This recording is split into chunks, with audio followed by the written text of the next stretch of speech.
with itong eksena po na to with Miss Alec? Ay nako, very challenging, nakakatuwa, take one, at talagang kinareer namin. Feel na feel talaga. Ito yung tinatawag na mata-mata acting.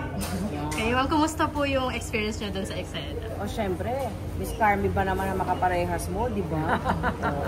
Nako, magkasama kami sa isang show. Siya yung kontrabida ngayon, ako yung kontrabida. Pero dala ko yung kontrabida. Ako pa rin silang palmo doon. Pero ano, it's such fun to work with professional and very good actors and actresses. Ma'am, how about yung dalawang bata naman po nakasama nyo? Kamusta naman? Ay nako, ituwan-tuwa na nasampal. May mata sila, ha? Nakakatuwa. We enjoyed it. Yes. Welcome po sa Macau, ma'am. Yeah. Picture!